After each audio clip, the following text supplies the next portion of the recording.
I gave my 24 design students this broken website and I told them they have 20 minutes to fix it and they are not allowed to do research. Now, what I had told them is that this is SkyB&B, a fictional alternative to the very popular Airbnb website. But what I didn't tell them is that actually all the components on here are directly from Airbnb's website. So as you can see, all the photos are the same, all the components are the same, they're just blown up into many different pieces. But why did I do that? It's because I wanted them to learn 4 critical things about design, but also about the way they think and the way they make decision making that I think will be useful to any educator out there. And what emerged is something that, while not exactly the Airbnb website, had so many interesting and diverse solutions that the students themselves started to question whether or not the Airbnb solution was actually the best solution compared to any of their peers in the classroom.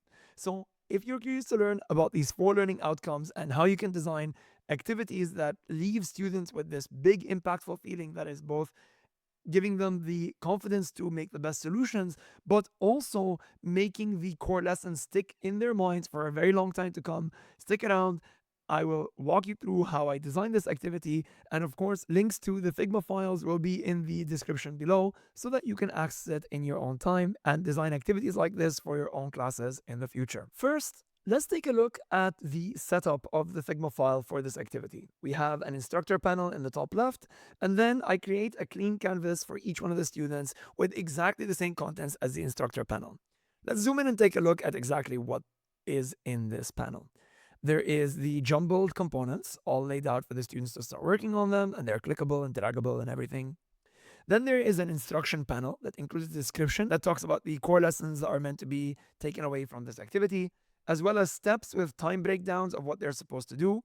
Then some permissions of what they can and cannot do. And finally, there's this decision box where they're meant to write down what they are noticing before they start. And after they're done doing the design, they have 5 minutes to write down what they have decided to do and why they made all the decisions that they did in their design. So let's take a moment to look at the instructions for this. The scenario is that a catastrophe has happened at SkyB&B. Overnight, a bug has destroyed the website layout and erased all the documentation. Through some miracle, these are the only components that remain. This is totally fictional, of course, but they are now soliciting your help to repair the layout of the page, focus on the alignment, spacing, and hierarchy to make the site usable again. They are very specific about avoiding working on things like brand color and typography. Right now, they just need it backed up and easy to navigate again. Without doing any research, take the time to think critically about where all the elements should go. There are no wrong answers. SkyB&B is happy to get any suggestions and are open to any layout as long as it's justified.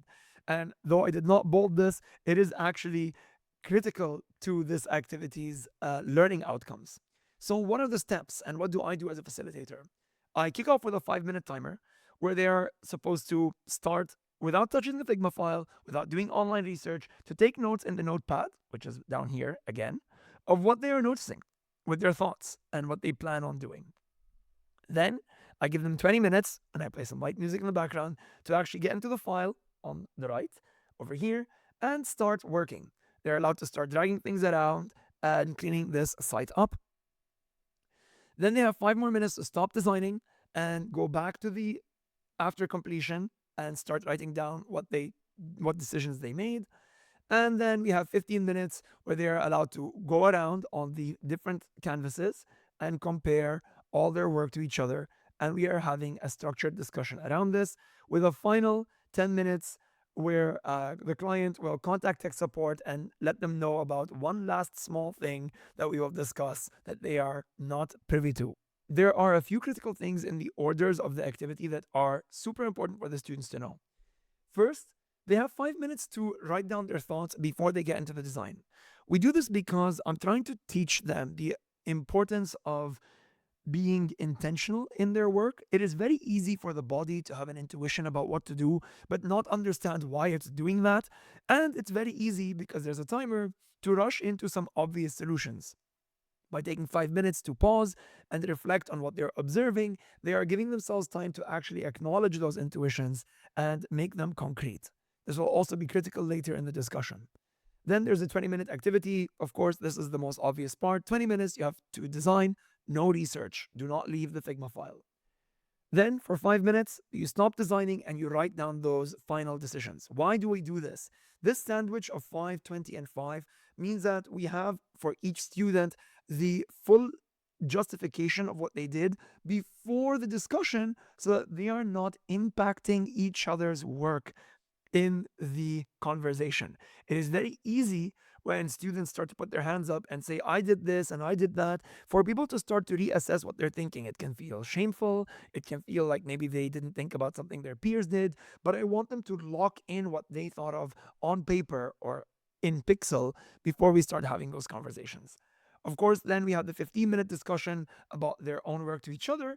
And then I reveal at the very top here the original design from Figma. So we had first the chance to compare each other's solution and say, what we think is good or bad. And then we bring in the industry best practice to see how do our solutions compare to this? Do we actually like the industry best practice or the industry leader, not necessarily best practice? And how do our different solutions compare to it? And you can see that when this activity is done, there is a glorious mess at the bottom here where we can see all the different permutations of the designs they did. Some students take the time to even duplicate their frames and show alternatives. Some of them interpret it that, there's gray space on the sides. There can be different layouts for where the input fields go and the buttons and the icons go. And it is a very, very rich discussion. Let's take a look at the 4 learning outcomes that come out of this and see how these can apply to other things as well by breaking down the core components of each. The first and the most design dependent one is about the craft. Constraints like fixed elements, fixed frames, grayscale only, forces the students to think about the structural thinking instead of the decoration. It's very easy if I gave them full range of what they're allowed to do for them to sit there and start focusing on the colors and have debates about color theory, but that is far from the thing that I want them to focus on. Instead, what I want them to focus on is things like alignment and spacing and hierarchy, that and how so many variations of that can make it more usable. And also about how things like grouping proximity can communicate a relationship without any explicit labeling. So simply by moving these things around and not allowing them to add labels, they can see the importance of grouping and proximity. And the constraints all help with this design craft learning outcome. The next learning is something that can apply in any class and in any subject, and that is reasoning and metacognition. I want them to articulate their intent before execution because that surfaces assumptions that otherwise they would have acted on, as I said originally, through intuition. It's an invisible thing that you're doing. And by articulating it up front, when we go and look at each other's activities, we can see those things concretely in front of our eyes. Second is the justification is the key skill, not correct layouts. By having the ability to justify their decisions, I wanted to understand that a defensible wrong answer beats an unexamined right one every single time. That's because there is very often not really a right answer.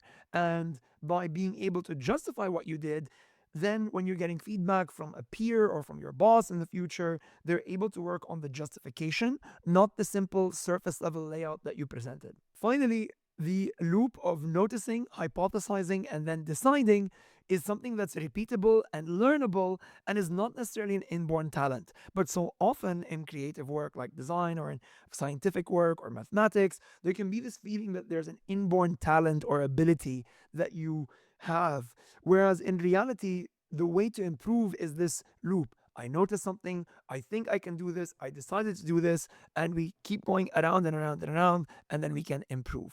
Third is research authority and anchoring. And I think this is a critical thing about the final step of the activity where after we have 15 minutes of group discussion amongst the peers, we reveal that it was Airbnb all along.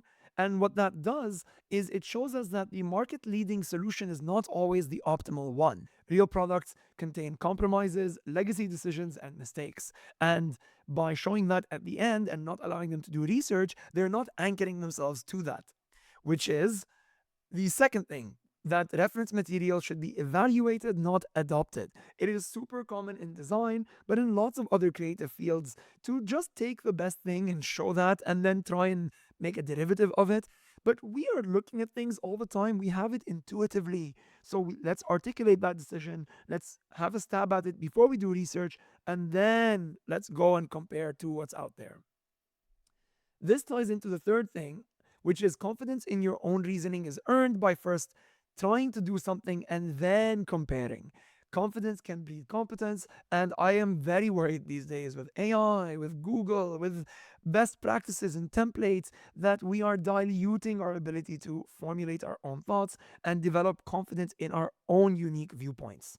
And so that's the last psychological point, which is early exposure to existing solutions anchors you to it and shuts down exploration. This idea of an anchoring bias is something that comes up a lot in creative lessons and in, the kinds of creative problem solving I'm trying to teach.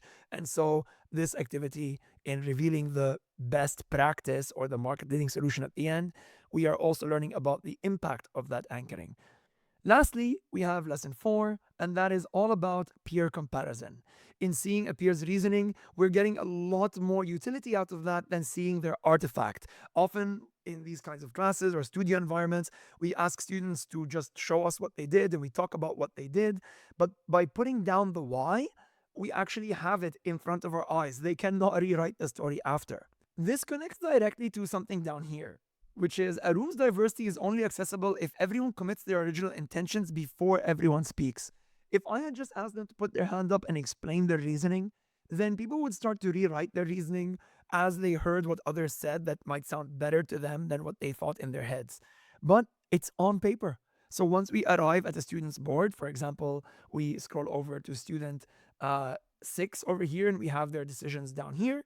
We can talk about those without having to wonder if that was what they thought originally or if that's something that emerged later. This brings us to the ability to see how these constraints can produce so many valid outcomes, which connects to another learning objective, right? That there is no single answer.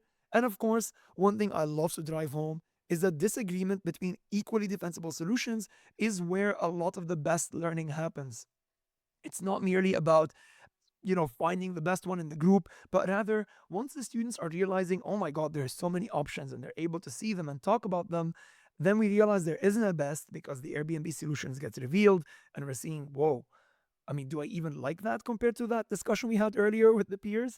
Then we start to have to grapple with this idea that, well, what if I like all three of these? How do I pick one? And therein lies the true design expertise, the true creative thinking, which is the ability to make those difficult decisions. And so here we have the 4 learning outcomes and the original activity, all in this Figma file. I'm going to leave them, as I said, in the comments below so that you can get them for yourself. And I also invite you to watch another one of my videos about group metacognition and using technology to do that. I'll put that up there in the link if you're on YouTube, and you can click on it and see how you can use technology to double down on this kind of group metacognition and group thinking. So I hope you found this valuable, and if you try to take some of these lessons and adapt them into your own activity, please leave it in the comments below. I'd love to learn what other teachers and instructors are doing out there to make sure that our students are truly getting the lessons that they deserve in a world that's increasingly chaotic and increasingly full of so many moments that you have to make difficult decisions as a young professional. So thank you so much for watching, and I look forward to seeing you in the next one.